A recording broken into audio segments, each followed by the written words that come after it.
if you start getting really narrow about what's important to work on in your career, you'll start actually achieving mastery, not just good.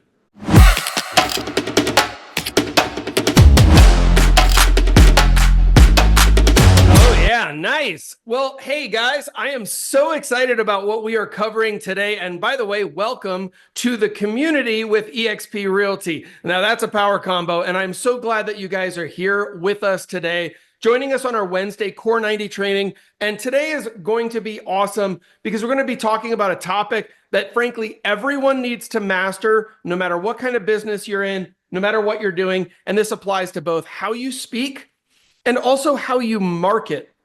How you take yourself to the marketplace. In other words, are you priming a yes response from people before they ever meet with you, before they ever speak with you? When you're speaking with them early on, are you setting the foundations and the groundwork for something incredible? And what we know to be true is this is very possible. We've got the psychology to prove it, so we're going to talk about it today. I'm really excited for that. And I've got a couple other easy announcements today, but these are going to be simple. And I'm going to start off. I did prep some slides for today, nothing too crazy, but I wanted to walk you guys through these concepts because these have been really powerful for me personally in terms of how we've built our businesses, how in particular we scaled to be so huge in a single market in the first year. And so I want to give this to everybody so that they can see this is the scripting approach, this is the marketing approach that gets people pre-sold on saying yes to you. How many people have ever had that experience where you have a client all warmed up, you feel like you're in rapport, things are great, and then you ask like a critical question or come to a critical breakaway moment, and you can't quite get them to yes? Has that happened to anybody? Yeah, Joanne, absolutely. Jeff, I'll put my hand up. It's happened to me. It was part of the reason why I went down this rabbit hole early in my sales career was to try to figure out why are people not saying yeah? Like we're doing good stuff, we're in rapport, everyone's happy. Why didn't they say yes? And so we're going to get down to that today. And my goal will be to give you at least one strategy that creates a 90% upside in your business. That's huge. And I believe any one of these could. When you start stacking them, then you become a Jedi warrior. It's almost like you're hypnotizing everybody. So we're going to really break that down today. Hopefully give you some really great takeaways and the opportunity to shine in your market. So I have a quick announcement. We've got one of our big mastermind events happening. Everybody knows that these happen around the country for growth. I got a message this morning said, say hi to the community from Mike and Allie and Desiree and Chris. They're down there having a great time. And so just wanted to put some pics down in Cabo San Lucas at the Growth Mastermind. If you guys want to find out more about those, talk to your sponsor or talk to somebody else here inside the community. We'll get you plugged in. This is where you learn how to grow your organization, right? There's two opportunities at eXp. Sell more real estate than any other brokerage on earth. That's good. We've been doing that. We've won #1 in the country for 4 years. Also, grow a bigger brokerage and give our agents the participation to own it, right? That's huge. And I love that. So you already own your own brokerage. The question is how many agents are in it? And guess what? You can bring agents to the company. The cool thing is with our hybrid model, the company supports them. The community supports them. You bring them here and love on them, right? It's a great model. All right. So for those of you who don't know, my name's Jeff. That's my wife and I out on a hike about a week and a half ago, something like that. Growth leader here at eXp, and I've done some other stuff, and who cares? There's my email. All right. So today we're going to talk a lot about exactly how people get to yes and why you're here, what you're going to get today, right? That's always what people want to know. It's like, well, I'm going to invest an hour and a half of my time, Jeff. This better be worth it. All right, great. Well, let's make it worth it. So why you're here. Have you ever had a client hesitate when they should have said yes? We all just said yes to that one. Tired of it? By the way, we all just said yes to that one. By the way, we all just said yes to that one. All right. Are you tired of objections that stall deals? Yeah, absolutely. Of course we all are, right? That's an easy one. And do you want to close deals faster, easier, and with less resistance? I can't imagine anyone saying no to that. So those are all yes questions.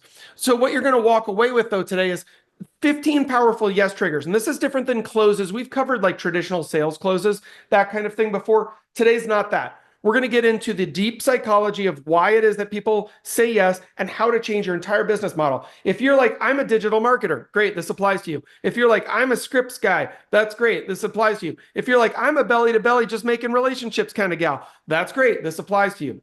It doesn't matter your business. This will form the kind of overarching principles that you can start to build how you get people to yes. And so it's good stuff. And then the big promise, you're going to know how to do it by the end of today. That's the goal, right? We don't want to just sit around. Ultimately, we got to have something we can act on. And I know that that's why you guys are here. Okay. So the yes formula framework. And now this is a big framework, but I want you guys to understand it because when we start from the top and then drill down in, it's going to be a lot easier. So the framework is, number one, we need some type of an irresistible offer. If you've never heard that term before, please write that down. Irresistible offer. That's not, would you like a CMA on your house? That's not an irresistible offer. It's just not. So we're going to break down why people say yes to no-brainers. They don't say yes to good deals. That first point there, people don't say yes to good deals. They say yes to no-brainers, right? It's why the world of the freemium has emerged in the internet. Just give us your email and we'll send you this free thing. That's the freemium. Or clearly people like that because it's a no-brainer, all right? And your offer has to make people think, I'd be crazy to say no. Clarity is what's going to help you to win here. I'm not going to read all this to you. Part two, though, is the yes triggers. We're going to cover those today, but the main ones are the emotional triggers: scarcity, urgency, authority, proof, and simplicity, right? If you really want this slide, go ahead and screenshot it. And then our last goal will be to remove friction. And friction comes in a lot of different shapes and sizes. Some people think that objections are the only form of friction. That's lacking a whole lot in terms of how people actually get to yes. So today's all about getting to yes, and we're going to master all 3 steps today so that we can help. And by the way, I always like giving a recommendation on a book. We've mentioned this one, I don't even know, it feels like 100 times in this Core 90 session. But if you've never heard of Robert Cialdini's 6 Principles of Influence, please go get it. Read it, study it, love it, breathe it, have it tattooed on your back, like whatever you need, maybe on your front so you can read it. It's a great book. It will help you to understand how people actually make decisions in the world. Okay. The yes arsenal. So what we're going to cover is 15 secret weapons, and we call them secret weapons. Really, these are just the 15 frameworks so you can understand why people will say yes to something and how to set that up, how to ensure that that is what's really going to happen. It's a big deal. All right, so why does it matter? Well, geez Louise, are you kidding? Most agents simply rely on basic closing techniques. And you're going to get the real playbook today for why people are actually making informed decisions that lead them to a yes response. So they're all psychology backed. This is high impact stuff. This is not just I'm tricking someone into saying yes, or they say yes reluctantly. We want them to say yes and to believe in their heart it's their decision. Right? First off, it's because it is their decision, but we need them to feel that, because if that's not a lingering feeling, they'll immediately have buyer's remorse or seller's remorse in our case, and back out. So that's a really good thing. We're going to cover 15 high-level tactics, and it's so you guys understand it. It's going to be a little bit of a blend of how classic and sales and negotiation works, how behavioral psychology impacts all this, and then also covert persuasion methods. And this is the kind of stuff used by intelligence agencies. So if you've not discovered this category of influence in the world, it exists for a reason. And it's because it's super powerful. And there's a lot of emergent research now on how all this works and the hybridization of that with sales psychology and how this even impacts things like digital marketing. I see a lot of folks on here who are top tier digital marketers. This is going to go to your business as well. So let's just dive right in and see if we can discover how some of these work, how they might work in your business. So the very first one, and I'm optimistic I'm going to be hitting stuff today that most of you have never heard of. So if you've not heard of the Zeigarnik effect, this is unfinished business equals an unstoppable effect. Obviously, this is a named effect. It's a psychology kind of principle that guides this. But Zeigarnik says that people hate leaving things incomplete that our brains simply crave closure. That's interesting. We're going to cover how to use this in just a moment. So when something feels unfinished, it stays top of mind until it's resolved. What's that mean? Well, it means that curiosity creates commitment, and clients simply keep thinking about what they don't know, right? So how do you leave an open loop so that they feel the need to continue the conversation? You see this in TV with cliffhangers, marketing, they do teasers, and sales. We're going to talk about how to use this for getting to yes. So example one, instead of saying to someone, I have a great strategy for you, think about this simple read tool. I have a strategy that could save you $10,000 or roughly $10,000, but let's see if everything else makes sense for you first. What I've done now is hinted at an outcome and then presupposed that in order for us to get to that outcome, let's cover everything else first. We'll make sure, right? And that presupposition makes my outcome more powerful, but it also makes getting to yes much more likely. Example two, instead of here's how I'll sell your home, right? I could say something along the lines of, there's one pricing trick that my sellers love that gets them 5 to 10% more. Remind me to tell you about that when we're done covering everything else here.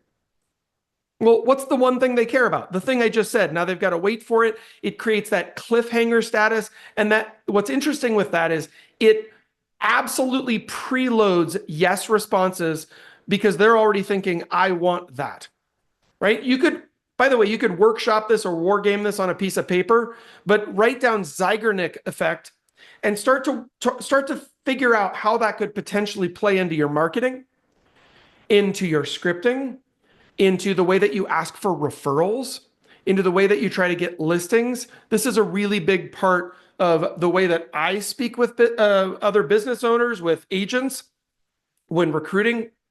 This works very well in a lot of categories, guys. So the Zeigarnik effect, and it's a mindset, which effectively, if I leave a cliffhanger, people are going to want me to close the loop. And until I've closed the loop, there's a lack of satisfaction and I can wait a very long time. You see it in webinars, right? If you stay on till the end, we're going to do a free giveaway to every person who's still here if you've been on since the beginning.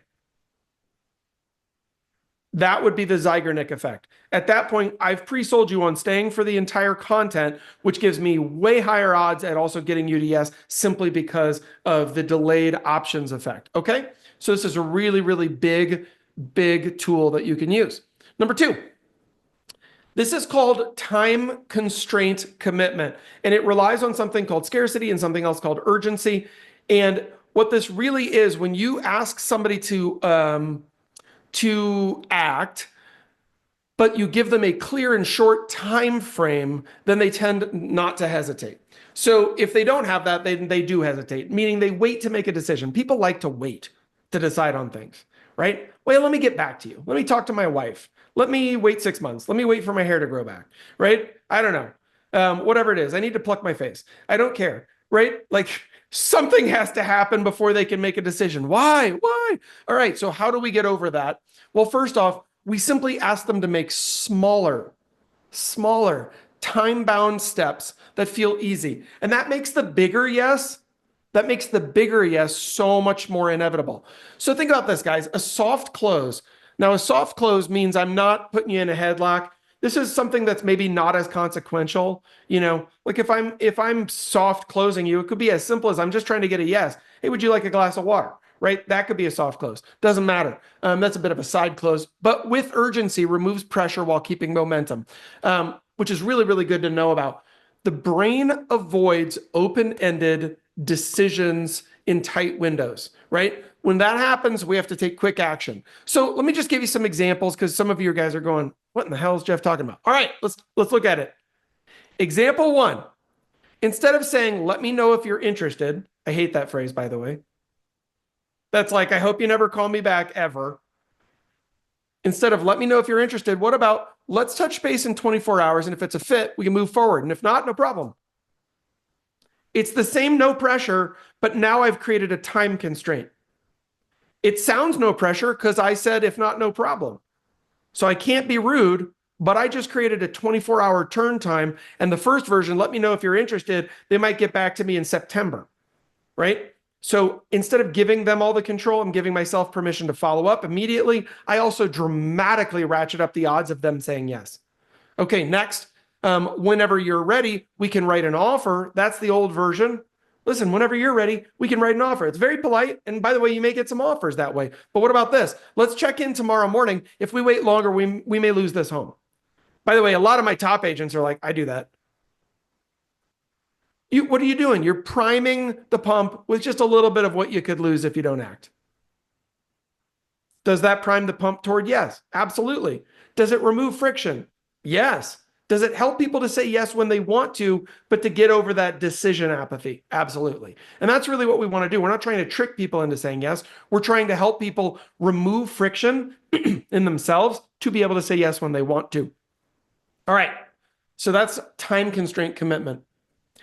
Now, here's what's interesting about this. When people understand that their options are disappearing, they're much more likely to make a decision and say yes, right? And that's what we're talking about today.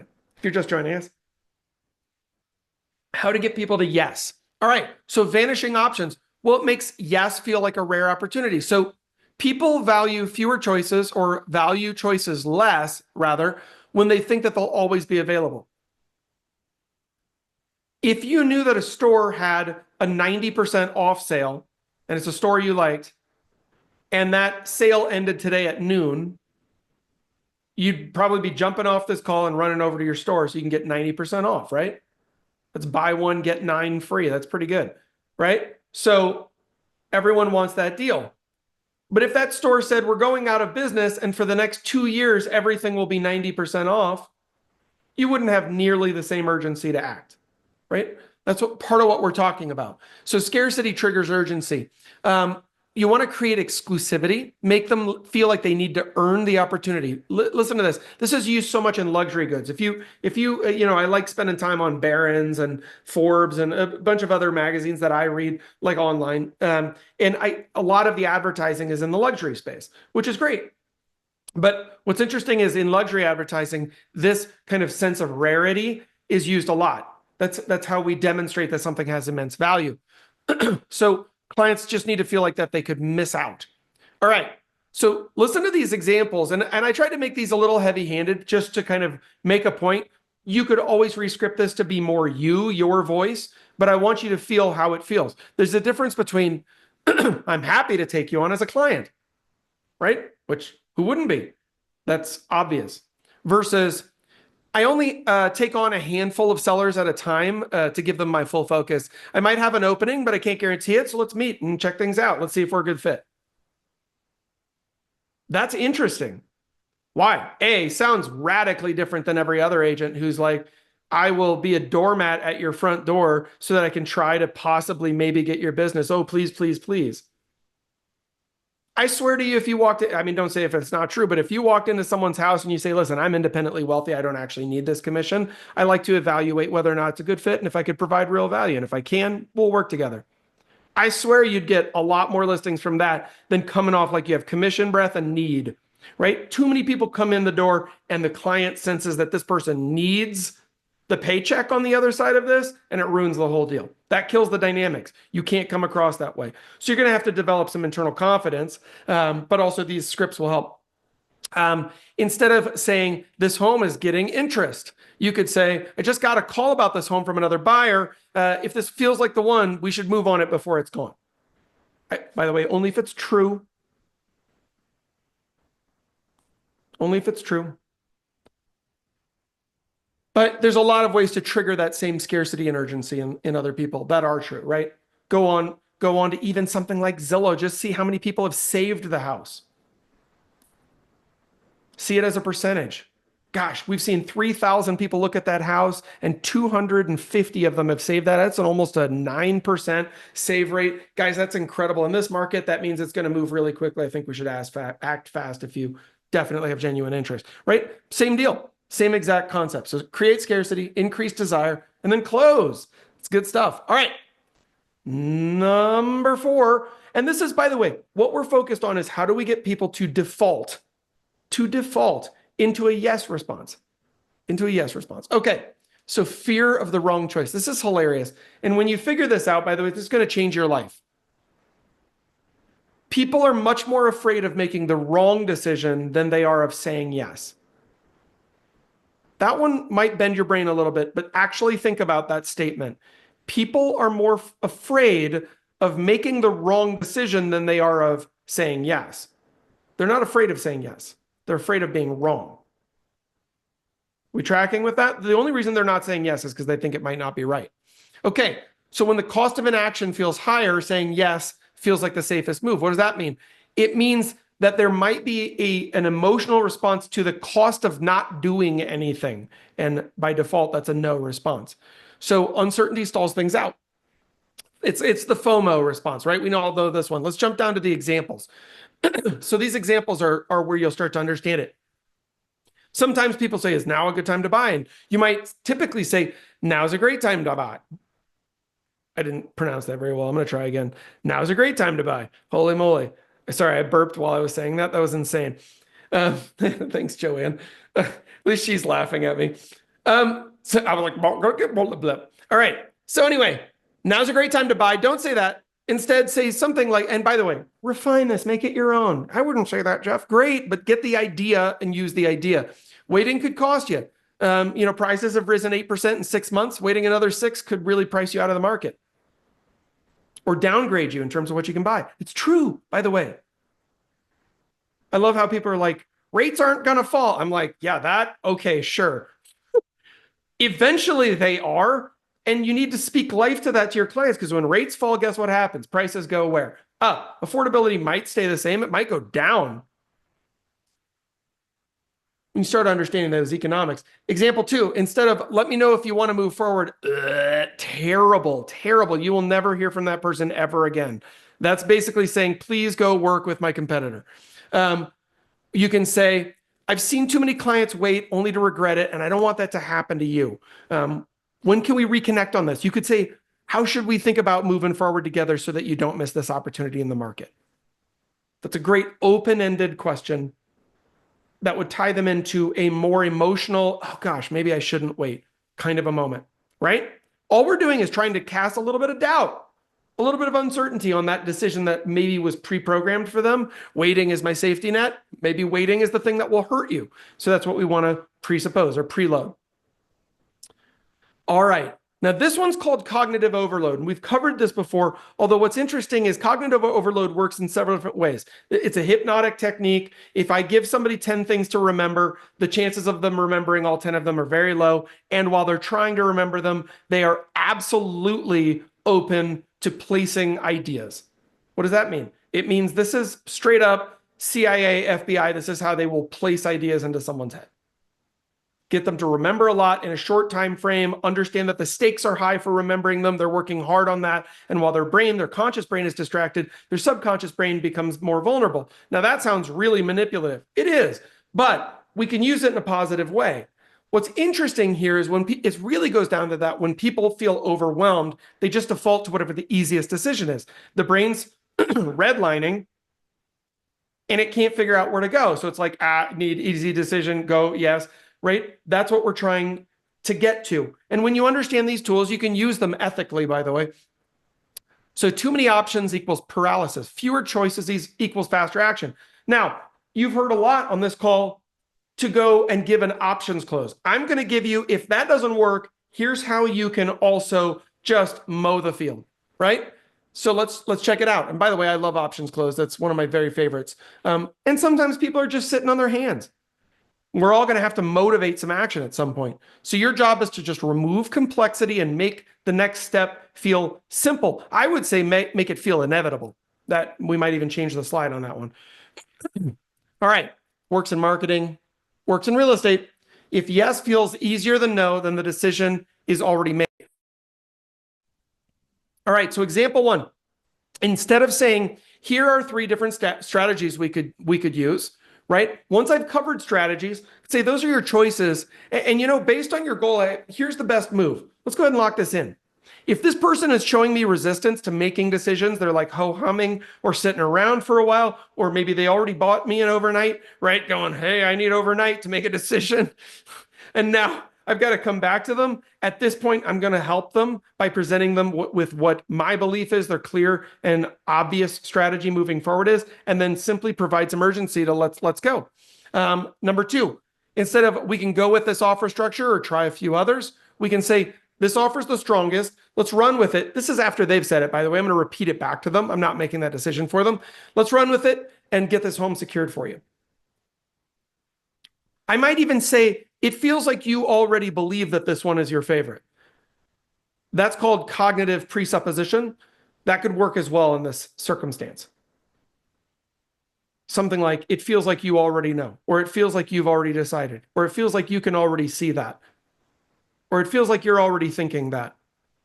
Anytime I say it feels like, and then I tell them what they're thinking or feeling, that's a fairly effective way to load the deck and get them to actually feel that way. I know when we're talking about it, that feels like, well, that wouldn't work on me. And yes, it would. It would work on me. And I know about it. And you know about it now. It'd still work on you. It's very effective. All right. These are negotiation tactics. All righty. Number 6. This is called the handshake hypothesis. Some of you do this one, by the way. I'm sure of it. And you have no idea that you're already doing it. This is really cool. And you should think about how to do this in a digital capacity. Some of you are already doing this and you have no idea. So people unconsciously mimic or mirror our physical and emotional cues. There's a reason that a handshake has been in business for a long time. It's a disarming move. It shows that I don't have, weapons. There's all like the ancient stuff around it, but also just physically, we're coming together. We're exposing ourselves. We're actually making contact. There's a bunch of things that go into that. That's the old concept of a handshake. We're going to talk about how do you use this and when. That's the most important thing on this one. When do you use this in a sales context to massively preload a yes response? All right. So subtle body language will guide people toward a decision without any pressure, and nodding while speaking increases engagement rates. I'm going to take my screen off. And I'm going to tell you, if you walk away with nothing else after today, I want you to see this one. And I'm sorry, I got a tickle in my throat, guys. All right, there we go. That's what I get for eating feathers before coming on here or something. Jeez Louise. All right. That's what it feels like. So when I'm talking to you and I want you to agree with something that I'm saying, all I have to do is simply raise my eyebrows and start nodding. It's a really great strategy to get you to feel like you should agree with what I'm saying. And it's not very hard to do. And you can really just practice doing it anytime while you're talking to somebody, right? Where you can do this. If your default is saying no, it'll go this way, right? If you want them to say no, I mean, there's a lot of questions where I might want someone to say no. I'm talking with Doug. He's getting ready to sell his house. And I'm like, listen, after everything we've covered today, do you want to keep those meetings with other agents, or what are you thinking? Right? And I'm going to preload no. This is a very deliberate thing that I do, right? If I'm talking with Liz, I'm like, after everything that we've covered, do you feel, covered today, do you feel comfortable with everything? And I'm just going to let this linger, and I'm going to bobblehead until she says yes. And it seems weird, but I do this a lot. And I want you guys to know it is highly effective. Seems weird. Ray says, Dr. Evil, Pinky, when you say, yeah, Pinky in the Brain is one of my favorites. Thank you for that. That's awesome. And it does work, Doug. I agree. It works a lot, right? So I want you guys to understand this kind of stuff works. I'm going to talk about a couple of these kind of more covert, exact timing things that I think you could start using. This one thing today, and if you have an appointment this afternoon, you want to see your close rate skyrocket, watch these 2 things I'm about to give you. This is insane. So handing over a pen right at the moment of action triggers the action, and nodding while speaking increases engagement rates. We're going to cover how to use both of those. So high stakes influence. This comes out of straight up hostage negotiation. A lot of different like governmental negotiation strategies. It's really cool. Instead of saying, do you want to make an offer? What you will do is, while nodding, say, this is the right home for you, don't you think? It works. And what's interesting is when we're talking about it, again, it feels uncomfortable. It's like, do I really want to use that? I mean, do you not want to use that? I'm trying to understand. Do you not want them to say yes? Do you not want them to buy the house that they already like? You've worked with thousands of clients. You know when they're going to write an offer. Do you really have to take them to the 14 other houses that don't have a swimming pool when the one that they said that they wanted had a swimming pool and you're standing in it? It's the only one left. So you kind of know, right? All right, next one. Instead of saying, let me know if you're ready, that's nice, right? Let me know if you're ready, or let me know if you're ready to sign, or would you like to sign? Horrible, yes or no question. Instead, you grab the pen, and while handing it to, I don't have a pen, so I'll use my chapstick. And while handing it to them, you say, well, go ahead and sign here, and let's get started. And you hand them the pen. And what's interesting is the physical motion of accepting the pen takes over, and it becomes a yes response by default. There is no yes to that. Did I say yes or no? Is it even a question? Go ahead and sign here, and we'll get started. That comes, by the way, just so you guys know, out of also old school car sales. And anyone who's in car sales is probably like, yep, I know that close. Does it work? Yes. An astounding percentage, by the way, over 90%. I'll have to look at the exact statistics again, but I looked at it earlier when I was preparing for this. It's incredible. And if you forget about it, remind yourself of it. It's a very powerful one. Just handing them a pen. Go ahead and let's get this signed up. Let's get started. I'm so excited, right? You can just say whatever you want right there, but you'll notice it's not a question. Do you want to work with me? Do you love me? Circle yes or no. Middle school, no, right? It's not a Valentine's. Guess what? You're trying to pay your bills, homie. Get a signature. All right, next. I mean, make sure you can help them first. All right. Thanks, Jeff. Be a good guy. All right. Embedded command technique. A lot of you guys know this one, but I can't leave it out because I think it's one of the most powerful things in scripting. And it works in written scripts, especially if you load these at the end of a sentence. What is a command? All right, first off, what is a command? Somebody just answer that. This will also be my pulse check on the room to make sure that everybody's still conscious. What's a command? Literally. Go right ahead. I'm after you. Yeah, exactly. Go right ahead. That's me telling you to do something. That's a command, right? Clean your room. Mow the lawn. Go to the store. Call your sister. I don't know. Whatever, right? Those are commands. They're simple. We understand what commands are. It's where we tell another person to do something. And so if I call up Joanne and I miss her and I send her a text and I say, hey, call me back, that's a command. It's a nice one. It's not an offensive. She's not like, oh, what a jerk. How dare you? You know, I'm just trying to get a hold of you, man. It's okay. So commands aren't always bad, and they don't mean you're a bossy boss, right? They just mean that there's a command there. What's interesting with commands, though, is that our brain hears them and processes them and interestingly obeys them even if they're embedded within another structure. FBI uses this all the time. We're going to teach it to you today. And if you haven't been exposed to this before, my optimism is that I'm going to teach you how to do this really well. There's a lot of people out there who teach this and they teach it really poorly. So here's my swing. Let's see if I can do this well. We're going to carve this part out later because this is one of my favorite tools. And by carve it out, I mean, I'm going to isolate this and post it separately. So embedded commands technique.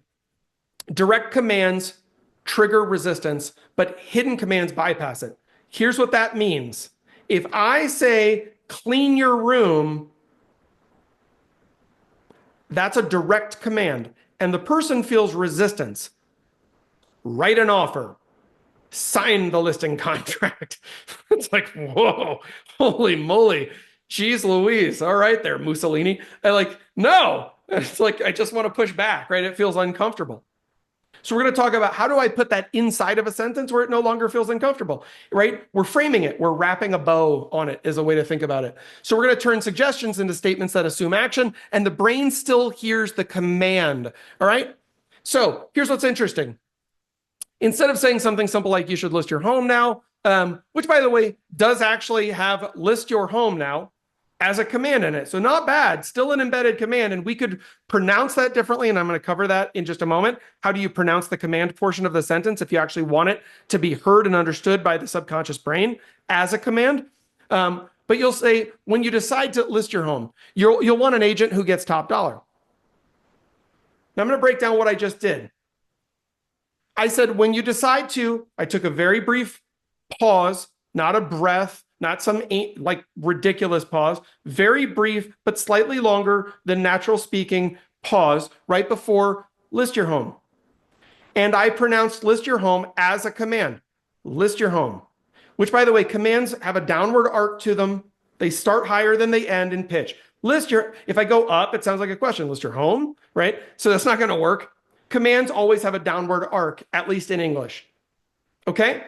So if I take a brief space right before it and right after it, those are called agogic pauses. They define the statement for the brain, and they actually make it understood subconsciously as a separate statement. You'll want an agent who gets top dollar. They will not even hear or remember the second half of that sentence. Most of you didn't until I just said it again. So what's interesting is if I say, listen, guys, it's always up to you. This is your home. You're in control. But when you do decide to list your home, then you're going to want to hire the best agent who can get you the most money possible. Now, what's interesting is if we isolated what I said, list your home, it sounds straight up like a command. And I do use it that way in my speech patterns. For those of you who have heard me on sales calls, listen for that now, and you'll know that I'm doing it. I love this technique. And it is, look, nothing is like the super secret, it always works, Harry Potter wand from the future, but these all increase your odds a lot. This one increases it over 50%, by the way, in any given statement. Next one, instead of you should submit an offer, say something more like, and we're trying to wrap a bigger bow around it. As you start thinking about making an offer, you'll realize that the best homes don't last. So what's the command? I'm going to do it. As you start thinking about making an offer, you'll realize that the best homes don't last. What did I just tell them? I told them to start thinking about making an offer, but it sounded like that was a presupposition for another comment, right? So it didn't throw up alarm bells. There's so many ways to use this. A lot of commands are only 3 words. Sign the contract. Listen, guys, I'm not saying that you need to sign the contract, but what I am saying is that blah, blah, blah. Or listen, whenever you guys are ready, we can sign the contract. Okay? I might be exaggerating it just a little bit right now so you can hear it, because I'm thinking about it a lot. I've been doing these for 10 years, so I don't think about them very much anymore. But when they start getting baked into your speech patterns, you can't help it. You will do this all the time. Okay, next. This is called the peak end rule. Now, if you've studied classic sales psychology and also the cognition of how humans make decisions, you're going to be familiar with this. There's the basic concept here is that people do not remember an entire experience. Let's say that the experience is even they come to your house for a party.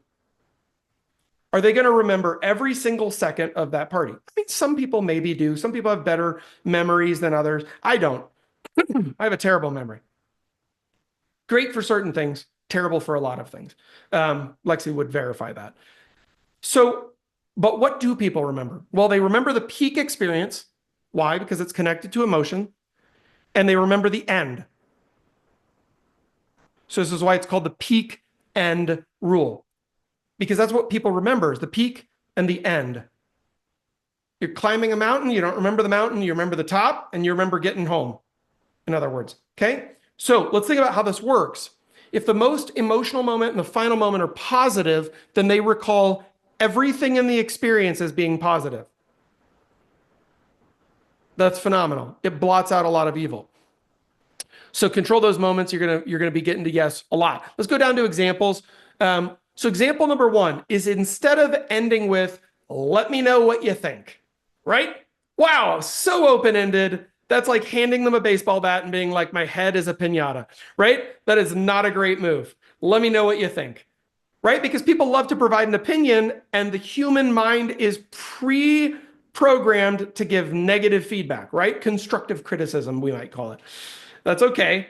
But if I say, let me know what you think, they're going to want to constructively criticize whatever they're thinking about. They're not going to just want to be like, I think it's all great. I like candy, right? That's ridiculous. And so instead, they're going to want to give something that they sound intelligent on. And usually that's not positive. Okay. So instead of ending with that, what would we say? This is going to be an amazing move for you. I can already see you celebrating in your new home. Why is that different? Well, because I am pre-programming an experience. I'm preloading an experience for them. So at this moment, I'm creating an emotional height. And then instead of pitching benefits randomly, this is example 2, then save the most exciting one for last. Right? So if I'm in the experience, I can say what I just said. Now at the end, and the best part if we act today, guys, you're going to have access to exclusive off-market properties before anyone else. Or if we act today, guys, you're going to get the house of your dreams at a price before anybody else gets it. Or if we act today, guys, you're going to be able to get on the market before the slew of other sellers come in, crowd the space, and dilute the value of your property. Or if we sign today, guys, look, I could do these for an hour, but I'm not going to bore you. My point is, you can start to build an emotional reality around the peak experience or the peak value that you bring and the last thing that you say before you're asking for an action. Peak end rule. By the way, also works for showing properties. I know a lot of agents who use this one. Some people reverse it. Some people show the greatest house to the client first and then try to blot it out from there. Right? I try to just take listings. But if you're going to show houses, right, you could also do a peak end rule just on that. And instead of showing 654 houses, show 3. Peak, second one, and third one. Make sure those are the best 2. Start with the first one that they can compare against, and now they're really only choosing between 2 houses.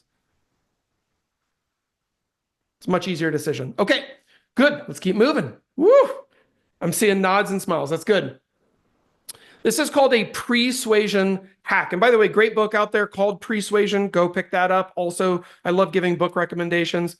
Persuasion. It's like persuasion, but in advance. It's a great book. A lot of this psychology comes from that kind of research. It's not just from that book. The book really just codifies the research that's already been done. People make decisions based on what's already in their mind. So if you plant a seed early, it has time to grow. Really take root in someone's mind. So a well-placed question before your pitch gets them thinking in the right direction. You'll notice that questions actually achieve this. This is not about statements in this case. This is all about questions. And it's used in marketing, especially high-ticket sales, and it helps them feel like yes was a natural conclusion and that it was their natural conclusion. And what we're trying to do is to get them to say yes to a small truth first. And that pre-plants the yes for later. Let's give an example. I know the examples help a lot because sometimes it sounds like it's a lot of words. All right. Instead of jumping into the pitch, start with, now, would you agree that working with the right agent makes all the difference? And by the way, I would nod when I ask that. I know that that feels alarmingly uncomfortable for a number of you. But I'm telling you that it works. So use it or don't use it. You have to do things that are in your comfort zone. Okay? But what I will tell you is it's effective. You could change this though to make it, would you agree that the integrity of your agent makes all the difference? Wouldn't you agree that experience really makes all the difference in any given field? You know, whatever it is that you're asking, it just needs to be that it presupposes a yes response, you're nodding yes, and that it softens what they're going to do later. Number 2, so before talking about urgency, ask, look, most of my clients want the best deal possible. Now, does that sound like you? You could put anything before, does that sound like you? I'm going to make it more obvious for you guys so you can hear it. Most of my clients love breathing oxygen and they walk on the ground because of gravity.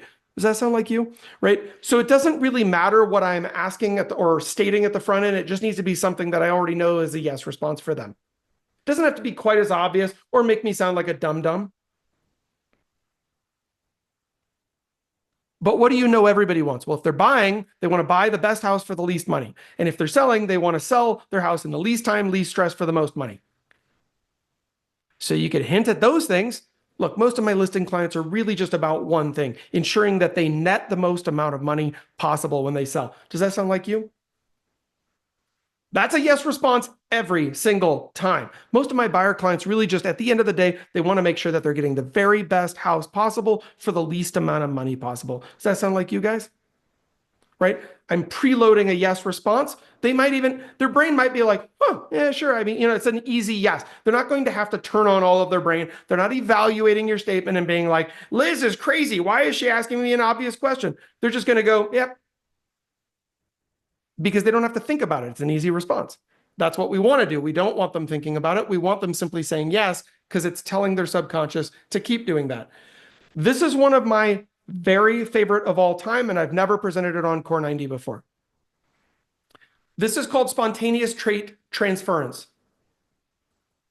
This is from like deep psychology stuff. A lot of people use this in dark psychology, which is like straight up manipulation or covert tactics, spy game stuff, right? Where they're trying to get information out of another person.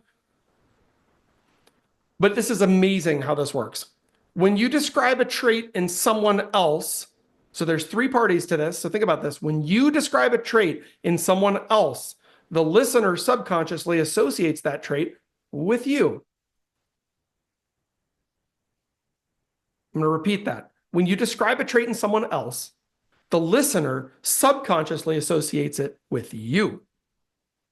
Joanne is a great agent, terrific listing agent, really knows her game.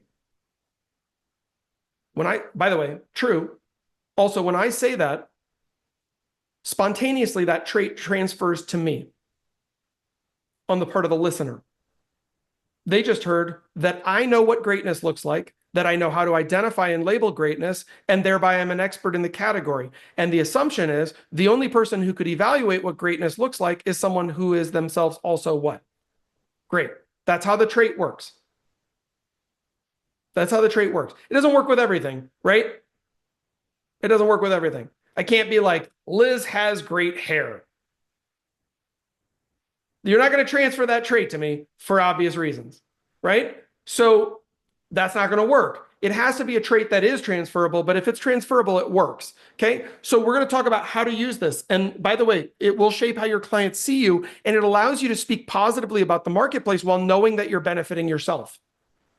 This is an interesting deal. And you don't have to be specific. Some of you might be like, alarm bells. I would never name one of my competitors. First off, I mean, okay, but I would, and it doesn't matter. It's just so long as you're speaking positively about them. There's not an NAR rule about being nice to other people. Last I checked. Hey, Jeff, Yes, ma'am. add something. Please. And they expect you to badmouth the other agent. So when you start talking about how great and wonderful this other agent is, they realize that you two are on the same, like, it's like, oh, you guys must be buddies. You guys must do business similarly, because Bingo. otherwise you would be trying to get her out of the picture. But since you're not, you guys must be on the same plane. I think that's right, Joanna, and it makes sense. Think about it this way. Think about it in the military. There's hierarchy, right? So if you're, and by the way, I don't know military stuff at all. So everyone forgive me, because this is going to be this is going to be as bad as when Jeff tries to talk about football. But nonetheless, I will tell you, there's a hierarchy, which means there's somebody at the very top, right? Commander in chief. And then it goes down and there's generals and there's commanders and there's whatever. And I don't remember where they all rank. But let's say there's someone way up here and there's someone way down here. The person way down here is very unlikely to get away with evaluating the person way up here, right? Just psychologically. But the person way up here could say, really, really great enlisted man. Does great work. Got a really great career in front of him, her, right?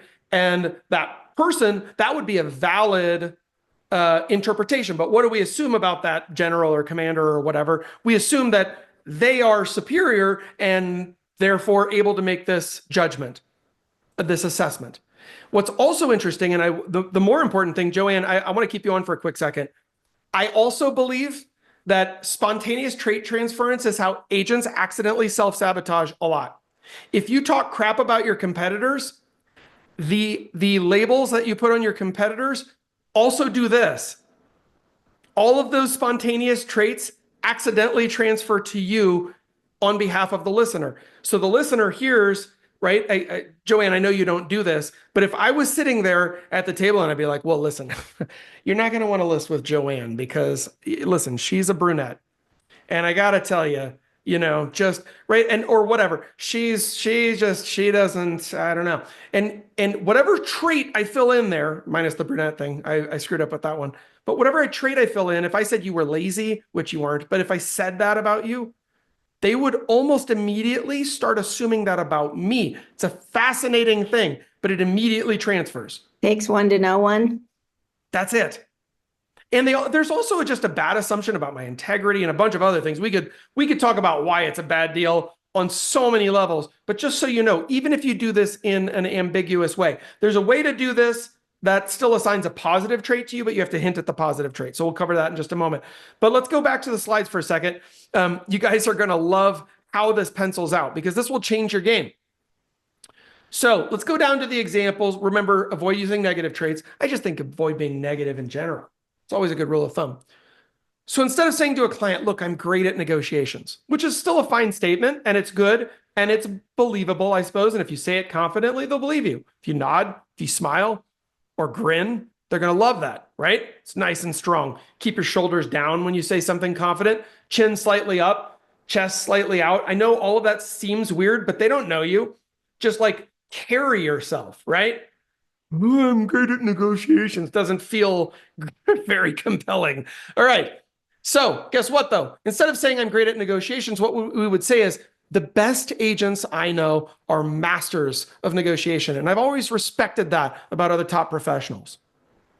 Now, I might add the word other because I've thereby absolutely included myself. But even if I just said about other top professionals or about top professionals, excuse me, I can't stop doing it apparently. They would assume I'm a top professional and that I'm a great negotiator, for sure. Am I talking about myself? No. Do I have to sell myself? No. Does it sound egoistic? No. In fact, it sounds humble. It still assigns exactly the same value to me as the speaker. That, by the way, that would be an epic Facebook post. Got to witness a bunch of my peers today negotiating some contracts. The best agents I know are masters of negotiation. I've always respected that about top professionals. You put that on Facebook, the picture of some people negotiating at a table, it's a real picture. I'm telling you, they will assign that value to you. The people watching this will be like, nah, yep, Scott is a great negotiator. And he is a top professional. He is, by the way. All right. Instead of saying some agents don't communicate well, by the way, true or true, some agents don't communicate well. What would we say? I've had clients tell me that their last agent barely updated them. And that's not just how I believe business should be done. What I've actually implied there is that I respect high-level communication in others, and thereby I'm pointing it back to myself. It's maybe a degree removed, but I like that one a lot. Okay. So hopefully we understand this concept. When I was in music, by the way, one of my teachers told me though, is he said, always tell everyone how great you think everybody else is. Don't make it up. But if you think another, at the time I was a trumpet player, if you think another player is even better than you, say it. If you think another player is amazing at one thing, say it. Like sing other people's praise. And he said, the reason you want to do that is that people will only believe, or people will believe that you are more and more of an expert, the more that you point out expertise when you see it. I didn't know he was talking about this all along. It's just, he didn't know it. He just knew that throughout his career, he had been really effusive with giving praise to other people when he believed they were deserving of it. But as a result, everyone saw him as the ultimate expert who was able to identify and label greatness when he saw it. And therefore, he was the super greatness person. He actually emerged at a level above that. If you feel like it's your job to pick apart your competitors, this is why we say what you focus on expands. Actually, interestingly, what you focus on, you become. So if you're spending all your time talking shit about your neighbor, guess what? You're going to become a pile of that. All right. Sounds good, but don't do it. Don't do it. Don't fall victim. That's what I would say to yourself. Next, the silent pause. The silent pause. This is just shut up. This is what this whole entire slide should say. If you want someone to say yes, don't ask 3 questions when you just asked 1. I love and hate recording sales encounters for my own personal use. On our team, we would always record all of our calls so we could go back and listen to them, right? Not using them outside of that. It was internal purposes. We were calling in places where that was legal on the one side, but here's the interesting bit. I will tell you guys, that if you listen back to a call, you can hear this mistake. Here's what this sounds like. Somebody want to role play? Liz, would you role play with me for a quick second? Do you mind if I put you on the spot?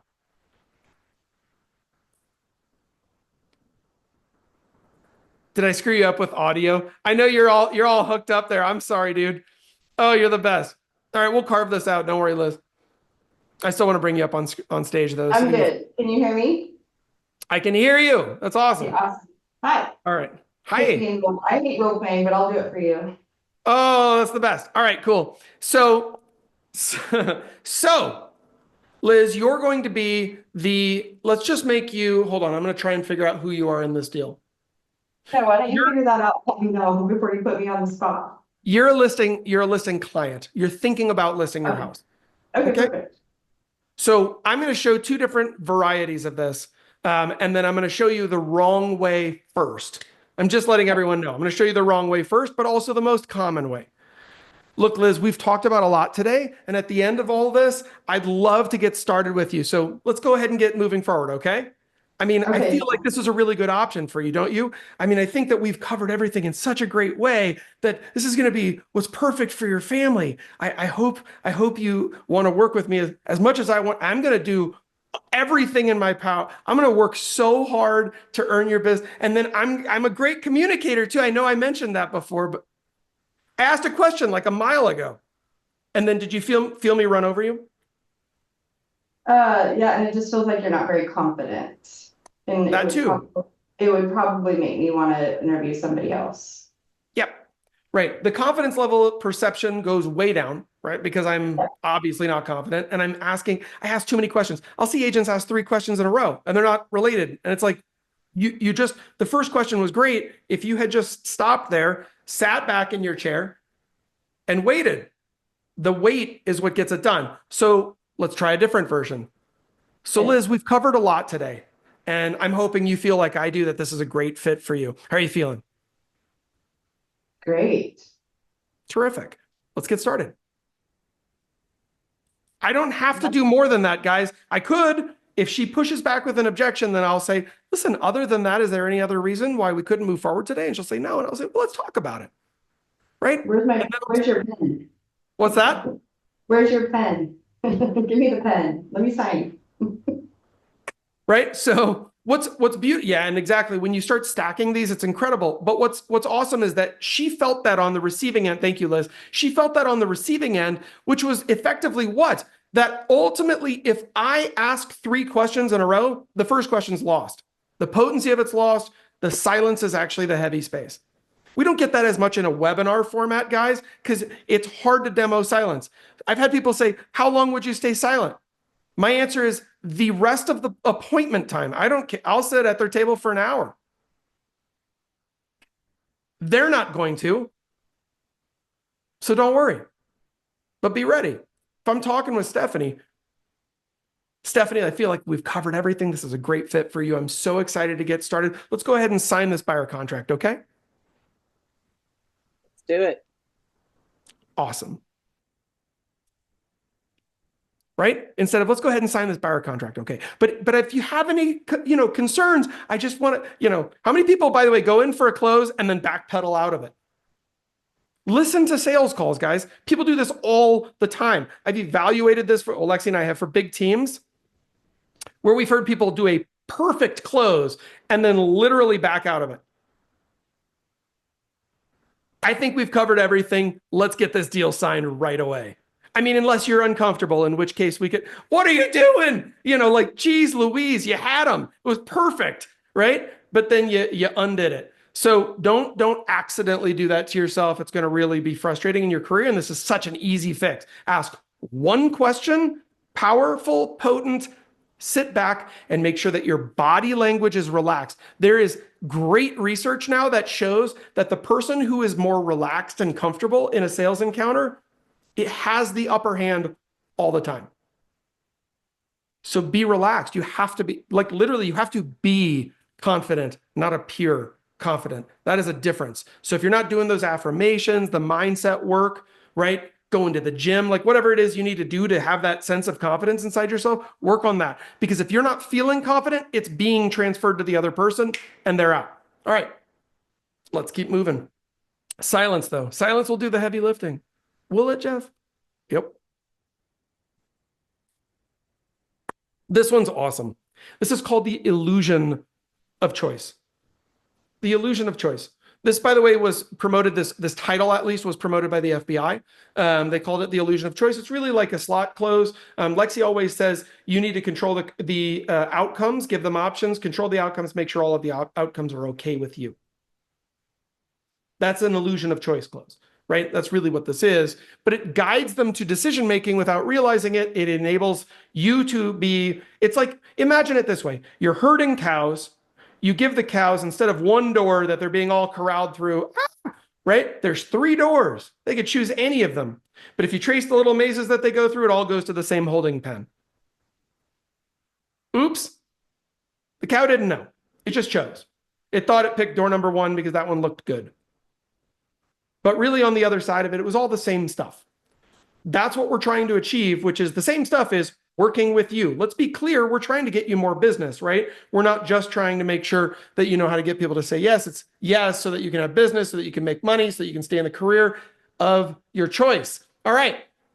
So instead of asking if people want to move forward, you give them 2, maybe 3 at the most choices. They both lead to yes. It removes the risk of rejection and keeps people engaged, right? We've heard this one before, but let's go into this. So instead of saying, do you want to list your home or with me, or do you want to list your home today, or do you want to sign the listing contract or whatever dumb yes or no question you're asking right there, don't do that. But look at this. Would you rather go ahead and list this week and get ahead of the market, or maybe next week have a little bit more prep time? Did I give the third option? Or do you not want to work with me? No, I didn't give that option. Why? Because I don't want them to choose that option, so don't give it. They know that option is there. You're not taking it away for real. You're taking it away in the menu, right? It's like, think about you go into a restaurant and there's a huge thing in the middle of the menu that says eat nothing equals $0. Why would they put that on the menu? That's a dumb option. That doesn't do anything for the restaurant. Fasting diet, $0, free, right? Glass of water, $0. They're not going to write that. You already know. So things that they already know, you don't have to tell them. That's why you're going to tell them the yes options, but not the no option. They know about the no option. You don't have to remind them of it. When you remind them of it, they'll default to it accidentally. Next one. Instead of saying, do you want to make an offer? You could say, so do you want to come in strong and really secure it, or try maybe a lower offer and negotiate a bit? Up to you. What's the third option? Or not write an offer and view 65 more homes on my weekend, right? No thanks. Let's write an offer. Let's get this one. Let's get it done. You already touched the countertops. You were dreamscaping in the house for 30 minutes. We both know you want it. Let's go. All right. So this is about giving them choices, but keeping control of the decision. We're almost there, guys. We're getting there. This is really good stuff. And by the way, hopefully you're taking away 1 or 2. Right? I feel like at a bare minimum, the Zeigarnik effect is something that most of us did not know about. So we're going to talk about the takeaway close. The takeaway close. This one's awesome. This is where you suggest that they might not be the right fit. And I will tell you, this one gets a lot of pushback, but it's amazing. Some people will call this the application close, which is where people are applying to work with you. If you go to top attorneys, this is how that feels. If you go to top, a number of years ago, Lexi and I were designing a digital product that we were taking to market. And we went to a top design firm in New York City. They had offices in London and New York. We sat down in the design firm and they were walking us through their process. And it absolutely felt like a job interview, like we were applying to be able to be blessed with the situation of working with them, which we did, by the way. But that was absolutely how it felt. Like, if we let you in, it's a big deal because we're a big deal.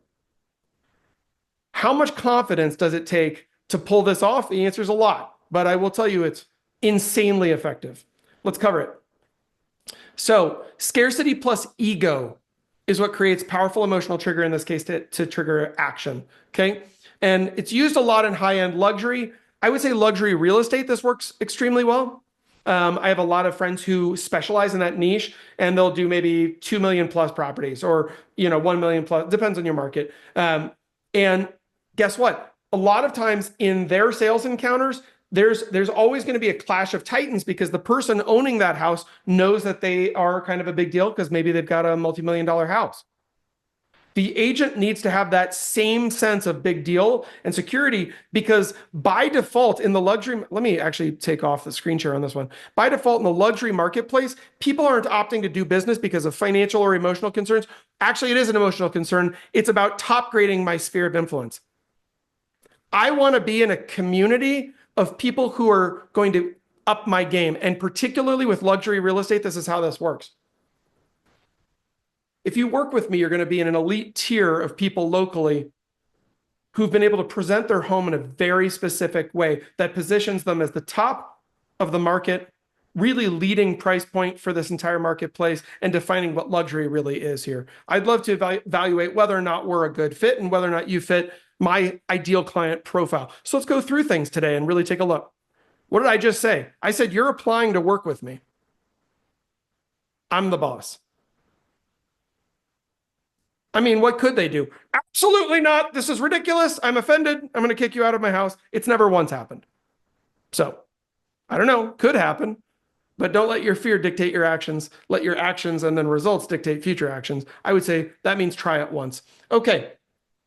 So this works because people hate feeling like they're losing something, and it works, but it's about positioning, not manipulation in this case. So example one, instead of saying, I'd love to help you sell your home, I'd love to have something. Gee, golly, would you please work with me? No. All right, what would we say? I only take on a handful of listings at a time so I can ensure top results and commitment to all of my clients. And look, I'm not sure if we're the right fit, but we can explore it a little bit. So let's go into things, okay?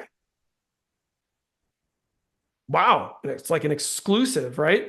I only work with a handful of folks at a time because of the level of commitment that I give to this. Man, that's a great script. I bet you there are very few agents in your market who would say that at a listing appointment. Also beats the pants off talking trash about your competitors. But anyway, example two. Instead of let's set up a buyer consultation, I'll present you with a bunch of boring paperwork and try and force you to sign it. You could say, I only work with serious buyers who are ready to find the right deal, guys. And look, if that sounds like you, we should move forward. I'm getting them to try on an identity and commit to it. And by moving forward, what are they saying? I'm serious and I'm ready to find the right deal. I want them to say that anyway, because that's what I'm doing is I'm trying to create what in traditional sales is called an SQL or a sales qualified lead. This is a person who's ready, willing, and able, ready, willing, and able to buy. By the way, if you don't know those three words and that they should apply to every buyer you work with, please write them down. Ready to buy, willing to buy, and able to buy. Able means financially. Ready means right now. Willing means, despite the fact that those other things are true, they still have to be willing to pull the trigger and write an offer. Some of you have good DNA for that, right? I see some top icon agents on here. You guys have worked with so many clients. You just get a feeling for it. You're like, this person's ready to go. Some of you might need to come up with a checklist to be like, I need to know the following things. And by the way, confer with maybe a mentor or another leader in the community to start to understand what would it be that signifies that a buyer is ready, willing, and able? Or more importantly, how would I know that they are not ready, willing, or able? That's the bigger thing. Most agents are out there wasting their time on people who can't or won't perform. True or true, by the way, for all my top coaches on the call?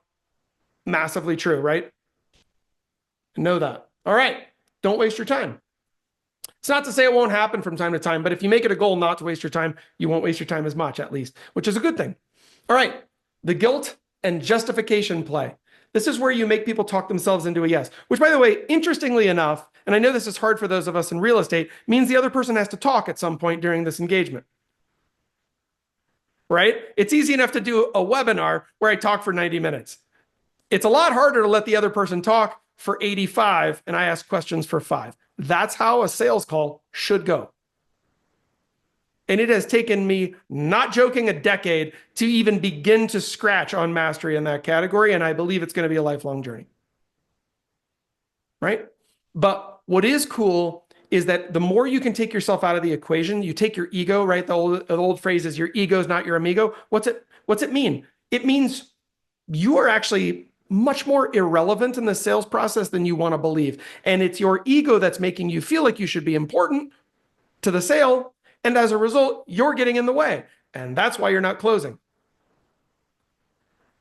90, I don't know, 8, I think it's 98, 97, 98% of clients work with the first person they meet with.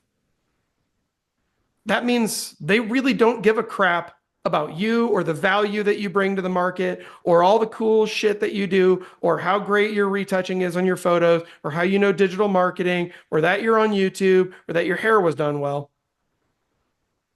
They're talking to you and they're likely to go with you. So what's that mean? It means you need to learn how to get in front of the marketplace. But when you use this is an amazing thing to overcome an objection in case you do get down to a battle. So check this out. We're going to cover how to do this. Guilt and justification. People verbalize their hesitation, then they subconsciously feel the need to justify it. That goes poorly every time because most people will talk themselves right back out of whatever they said. The problem is most agents will talk themselves right out of a close. You're doing this to yourself. Just stop. Let the client do it instead. That's my point. All right. Example 1. Instead of arguing against an objection, right? Well, I'm just not sure if I'm comfortable paying that much commission. So you just say, I totally get that out of curiosity. What's holding you back there? And then simply nod, listen, possibly even take notes, real notes, don't draw doodles. Just list down things that they say, key terms. By the way, I love this strategy. I always write down things that people are saying with my eyebrows raised, nodding my head, very interested in what you're saying. Absolutely, just wrote down the word saying. Terrific. Just wrote down the word terrific. Okay. I want to know what they have to say. And then what I'll do is I will turn around and I will simply reiterate back to them what their objection was. Now, it sounds like what you're saying is that you're afraid that blah, blah, and blah, and blah, and blah. Is that right? Now they say what? Yes. That's right. And I just got them to say what? Yes, which is the whole entire point of our life in sales. So I've just reiterated their objection and I got a free yes out of it. I could get a second one. Now, if we could handle this so that it wasn't in the way anymore, in a way that you found suitable, would you be able to move forward? Yes. Okay, terrific. That's a second yes. We're making progress. Okay. So over here, next example, example 2, you shouldn't wait to buy. Well, yikes. It's telling people what they should or shouldn't do. You're going to have a shitty life, right? We've talked about that. Don't do that. What about this though? Instead, I see your hesitation and help me understand what would make you feel 100% confident moving forward today. Ooh, sexy time. I like that one. I would also smile, nod yes, raise my eyebrows. That signals I'm interested, I'm positive, right? Raising my eyebrows, interested, nodding yes, positive, slight smile on my face, slightly engaged facial muscles. If you have RBF, right, resting bulldog face, that's going to be a problem for your clients. So don't do that. Because people read emotion into faces, even when you're not trying to send it. You might just be resting your face. They're reading that you're annoyed or displeased or unimpressed or not interested in them or don't really want to move forward or you don't have any confidence. It's just all this crap, right? They're just reading into your face and you were just relaxing your facial muscles or you had like a massive dose of Botox that day. So be careful with all that stuff. And number 15. This is 15 out of 15. This is a good one. The compliance ladder. And by the way, my digital marketers right now know this one. This is called a sales ladder. If you ever study traditional like online sales, if you've sold product, right, or even coaching products, a lot of times you'll start with a free product, like, hey, here's my free ebook. And then you upgrade them into like, for only $5 more, you can get, you know, a 7-hour class that I've pre-recorded that's available here on my website. And then for only $175 more, you can get a one-time 30-minute session. But if you wanted to buy a whole year of coaching, then you can get that for, you know, $1,000 a month. Or if you prepay, you can get it for $10,000 today. And what's the outlet? Basically, every one of those was more expensive today than the last one. They might have a sense of a discount, But the reality is the last one was $10,000.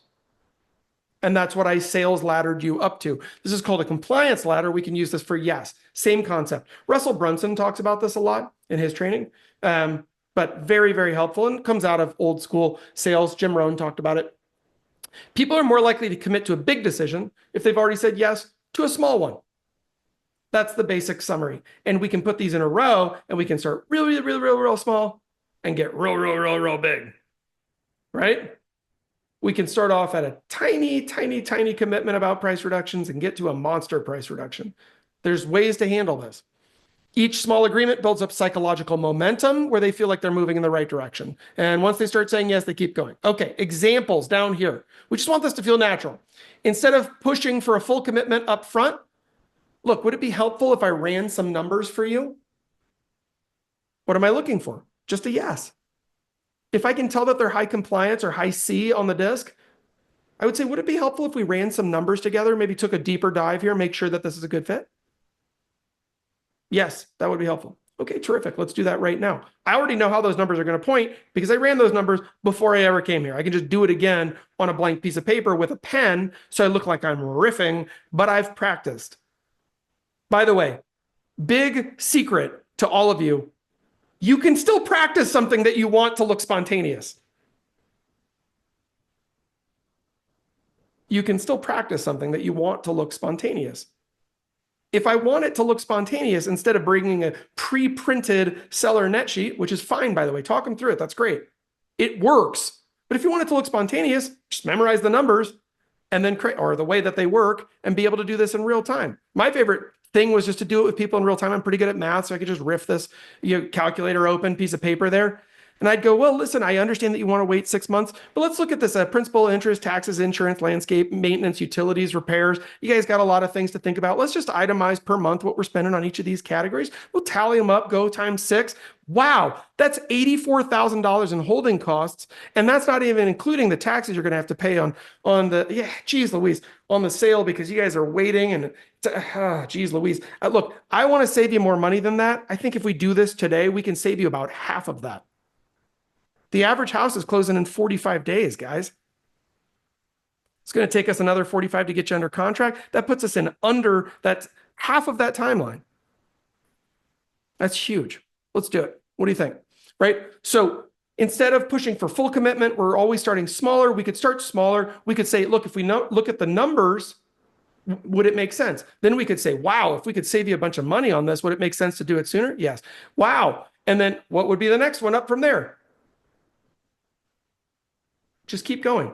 We could be a 3-step. Could just be like, wow, it looks like it does make sense. Do you want to go ahead and get started now or maybe next week? I know you weren't thinking about doing this now. Now we've given them an A/B close. All right, example 2. Instead of let's list your home today, love it, by the way, it's putting you on the same side of the table. It's not bad, right? It's not bad. It's like, it's okay. It's not bad. You're on the same team. I like that there's this like we verbiage, right? Let's list your home today. But I like this one better. Let's just take a quick look at the market together. Then we'll decide what makes sense for you. Wow. It's so assumptive, but people won't hear it that way, by the way. It's so assumptive. If Lexi and I are thinking about, maybe getting another RV at some point. And so we've gone in, I love RV shopping. It's hilarious. And it's kind of the new high pressure car sales environment. It's very fun. And they're trying to make their big ticket sale. But they'll absolutely say this kind of a close. Let's take a look at everything, all the features, and then we can sit down and we'll figure out what makes sense for you guys based on that, right? But what are they already pre-closing for? That we will decide what makes sense for you. Holy crap, what? And if I'm like, oh, okay, that sounds good, which I probably am, which is hilarious, then it's going to work. I've already preloaded in my mind that they're going to be part of my guide. They're going to help me to make decisions. I don't need help making decisions, but I think I do now. Okay, huge stuff. So just for summary, these are the ones that we covered today. Sometimes it's helpful to have a quick summary when you're thinking about it in your head, right? Like, which one do I want to use? I always love keeping all of my tools, all my scripting tools, all my closing tools in front of me. I had lists. I know if you went to Lexi's desk, she has Post-it notes all over the wall that represent all of these different types of closes or different ways to handle a specific objection. right? Very powerful stuff. So when you have stuff that you know works for you, that you like the peak end rule, I would be writing that down. The peak of a conversation will be memorable. What's the peak? Well, it could be a pattern interrupt. Did I tell you guys, by the way, about my trip to the beach with the, oh my gosh, we saw an octopus, right? That's a pattern interrupt. You've now remembered that. I'm excited. I'm energized. It was terrific. It could be about real estate. Could still be about real estate. They're going to remember whatever that is. Oh, did I tell you about my other clients? Oh my gosh, these guys are amazing. They're just like you, by the way. And they just sold their house. We locked them in $10,000 over listing. That's unheard of in this market, but it's just a testament to what we're doing, right? Rest of your appointment, rest of your appointment. And then at the end, you guys, it has been I feel like we're family right now. End of the appointment, super important. You cannot blow it at the end, by the way. All right. So if I remember peak end, maybe I want to remember that and I put it on a post-it note so that I remind myself for the next 90 days while I try to build a new habit. And by the way, for those of you who don't know, habits happen by repeating things. So what to do next? By the way, if you're not familiar with how to absorb a training, here's how to absorb a training, right? Instead of just going and being like, well, check, I've done my training today. Why isn't my income going up? So what you're going to want to do instead is you're going to want to pick 3 strategies from the Yes Arsenal. Here they were again, right? 3 strategies and use them this week. Test them in real conversations. Stack multiple tactics together. Okay. And then commit to mastering them. Mastery is different than trying something. Mastery is different than trying something. I'm going to give you guys a little bit of a mindset shift, right? Pick a sport that you currently don't play. I'll pick one. Hockey. For myself. Now, do I believe that I could be as good as an Olympic hockey player if I started practicing right now? Well, in my inflated ego brain, I actually do believe I could get pretty darn close. Like, I really do. I'm like, yeah, but I would need to carve out somewhere between 10 to 12 hours a day, 7 days a week for the next 10 years. Not a joke. Would I make it? No, I would be much too old.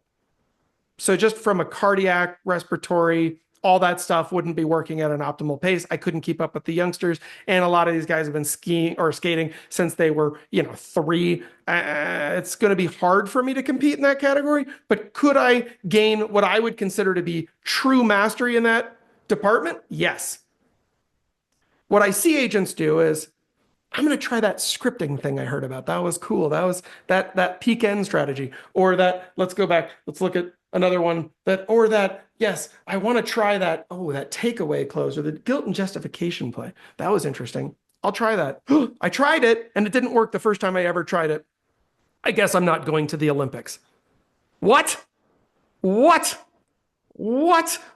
what universe do you win at the first try? By the way, if it was so easy that everything could just be mastered in one try, then everyone would be a billionaire and all of us would be living in mansions on Mars. So guess what? It doesn't work that way. Get over yourself. You're going to have to work at things in order to achieve them. But here's the thing that I'll tell you. If you start getting really narrow about what's important to work on in your career, you'll start actually achieving mastery, not just good. Right? There's a Jim Collins book, Good to Great. If you haven't read it, read it 3 times. Lexi and I give that out as a gift to a lot of people. Why is that such a great book? Because it talks about the critical journey that successful businesses take between being good and being great. Right? That's a good restaurant. That's a great restaurant. There is a monster difference in the profitability of those 2 descriptions for a restaurant. There is for a real estate agent too. When people talk about you, and I'm going to leave you with this final thought. The book is called Good to Great. It's like moving from good over to great. Okay? That's the name of the book. And when people talk about you as an agent, do they say, she's a really good agent? Or do they say, he's a really great agent? Or she's a really great agent? Which word are they using? And it's critical, by the way. If they say good, they're not going to use you. If they say the best, they are going to use you. So this is where starting to learn how to get people to yes and to create that top mindset alignment matters a ton. You have to put yourself into the category. You have to preload yes closes. You have to close multiple times, and you have to position yourself in great status with them. But the only way that you do that is by making them believe it was their conclusion. Telling someone you're great doesn't achieve greatness. If you don't believe me, walk up to a stranger at a bar, tell them you're great. See how it goes. Right? You're going to call the police or something. You're going to get maced. It's weird. All right? People don't like that. But if they come to that conclusion themselves, they will believe it because they heard it in their own head. And then guess what? They are now absolutely preloaded to work with you. And they will be preloaded to agree with you on a lot of concepts. Many of you have seen this. I see it a lot all the time with Lexi. You know, we've gone back into production, coming back into New Mexico here. And so Lexi's got, I don't know, 4 or 5 deals, something like that now going. And what's interesting is you hear her talk to clients, and one of them was somebody that she worked with before. And she told them something challenging. I don't want to quote it or whatever, but she told them something challenging, like they were going to have to get over this little mental hurdle. It could easily present an objection, but because she had preloaded them so much, they were like, listen, we trust you. We know that you want what's best for us. This is great. A lot of you have had that experience, right? Why does that experience happen?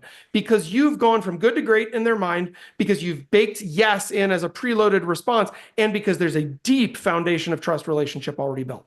When those things are in place, you are unstoppable. You could come in and say, listen, the only way we're going to get this done is to think about a price reduction. And I'm thinking no less than 10,000. I don't want to freak you guys out, but I know you trust me. Let's see what we can do here. I'm telling you, if they're preloaded with all of this, you can get that risky with someone and they'll be like, listen, we trust you. Whatever you say, we're going to do. I see Joanne nodding because you've had that loyalty with clients, right? You probably do have it with most of your clients. That it's a huge thing to earn that respect, but it is earned, guys. But you have to start loading it, and you program your clients to have that level of awareness, commitment, and response to the way that you approach your business. So I wanted to cover this today. I know that getting to yes is critical, and in this market, it's more critical than ever. But just wanted to give you guys something to go out there, run around and play with. Don't run with scissors. Love you guys. Thank you so much for being a part of the community, and we appreciate you being here today. Have a great day, everyone. We'll talk to you soon. All right. Bye-bye. Thanks, Jeff. Woo-hoo.